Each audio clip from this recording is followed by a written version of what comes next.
Now, for those that might be thinking of working in Revit, I'll give you a couple of little examples of what you can do here. So here's a planter box, and here's a post on a footing. And can't get quite as detailed quite as fast, and maybe it's a little bit hard sometimes. But first of all, I needed to make a level 0 from this. That was done in my view, plan views, and I made a new floor plan that was at level 0. So you can get a level 0 floor plan in there. And then everything was from level 0. So I knew that this was at 25 feet. So I just made a little topography surface, a building pad that matched what I did on the other one that was stuck up about 3 inches or so. And then I decided I would put a planter on top of it. How did I do that? I went into my 0 level, and the first thing I did is I put in some walls. And so when you put in the walls, I decided to put in an architectural brick wall. It's in here somewhere, brick. And I made my brick wall. Let me get out of that. I made my brick wall sit on the ground here at 25.3 from my level 0. So that's my true altitude.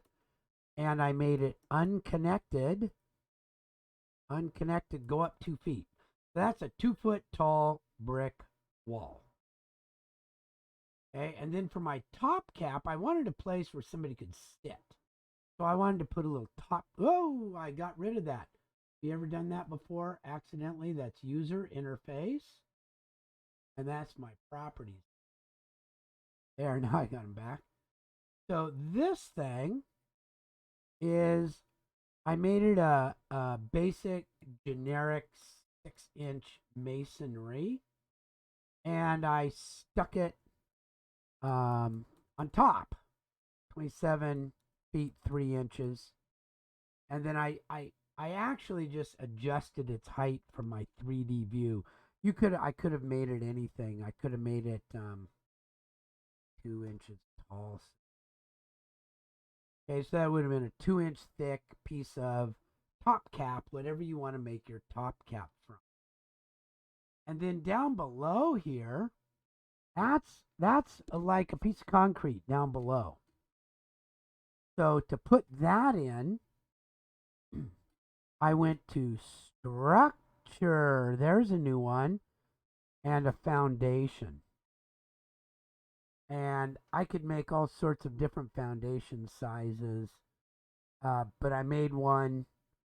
Thought I made one that was, I don't remember what size I made it, but you can put one on there. I think that's what I did. Retaining footing. You can either go for there or just put another wall down below. Okay, I think I put what did I put in? Yeah, 24 by 12 by 12. Okay, and then I think what I did is I changed it. I should have probably renamed it. I made it the toe length 1 inch, heel length 1 inch, foundation 4 inch. So I could rename this planter footing. And that gives the landscaper something nice and flat to start doing his masonry or her masonry. Okay, so if I look at that in my 3D view, it kind of looks like that. And if I look at it in a wireframe, you can see there's that footing, there's my wall, and then there's my top cap.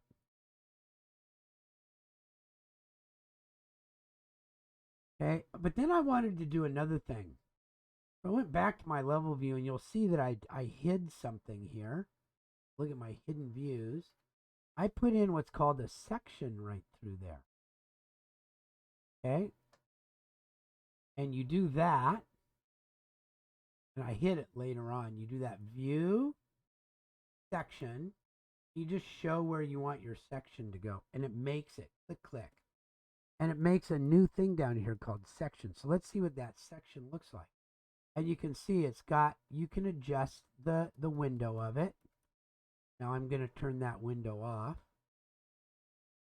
And you can adjust the depth of it. Let me come back up here and go show that again. When I click on it, I can make it deeper or less deep.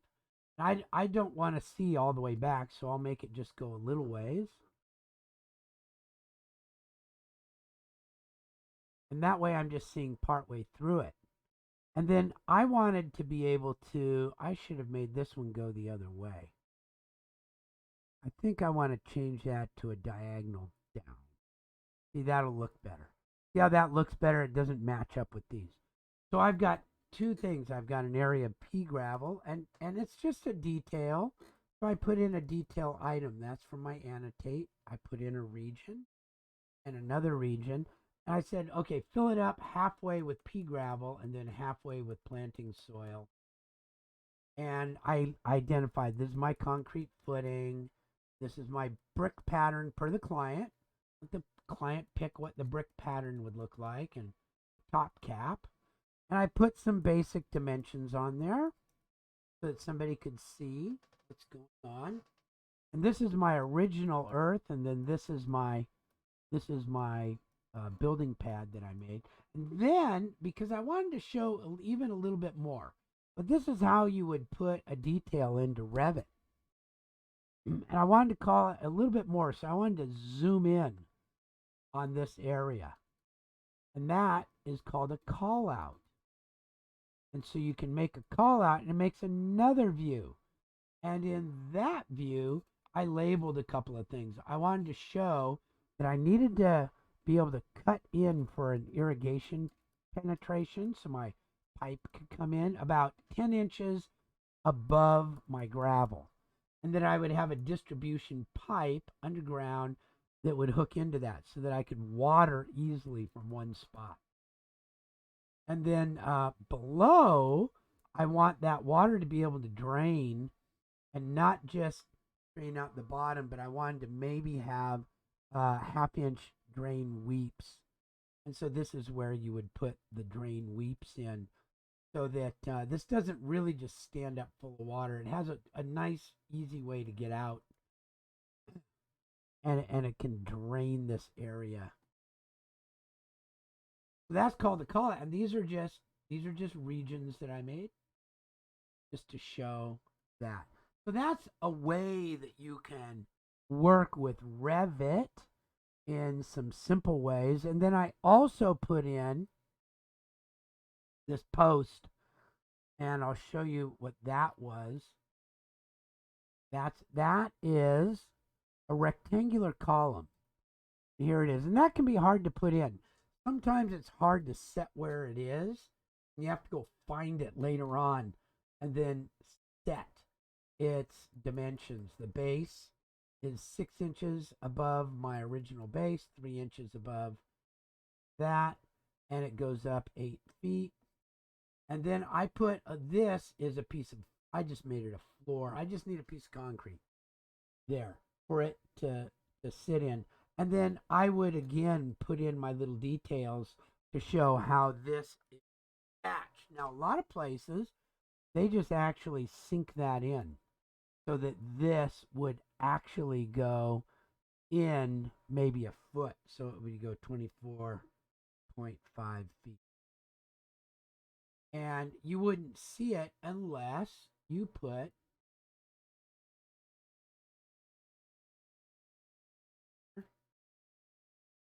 section view through it. Let me do that. Let me show you what that's like. I'm going to put, oh, I have to do it in my plan view. I'll put a section view right through that thing. And I won't make it go back forever. I'll just make it go a little ways. And that just made my section 2. And there, and it's actually not showing it going all the way through. I probably have to show that penetrating down in. It's there. Oh, I know how to do it. There it goes. Now I've got it. And since I put it in my wireframe, I can do that. And I might want to do some hiding and do some stuff, but that's how you can show. And if you want to, you can get in here and show that that was sunk in, or you can, and I think you can hide part of these lines. I'm not really good at that. But if you need to, you can make a little white region in here.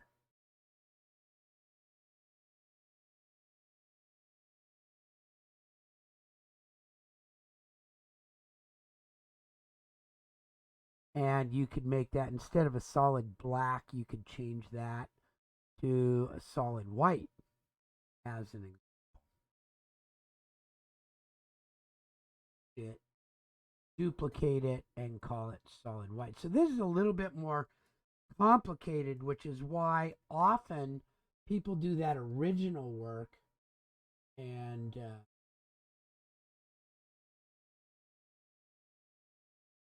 let's see if that worked.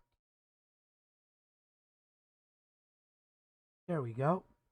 And then I'd need to make that color white also. So that's the border color. Ground, white, white. I don't know where to find that. Line weight, pattern, background, foreground. Somewhere I can find to make that line weight white. But that's why sometimes SketchUp is a little easier.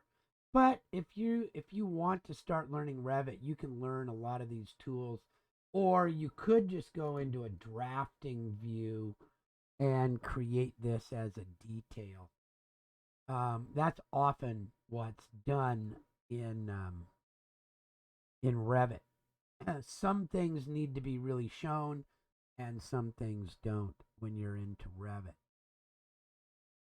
Okay, so there's a little bit more information. If you feel like working in Revit instead of SketchUp, you can do so.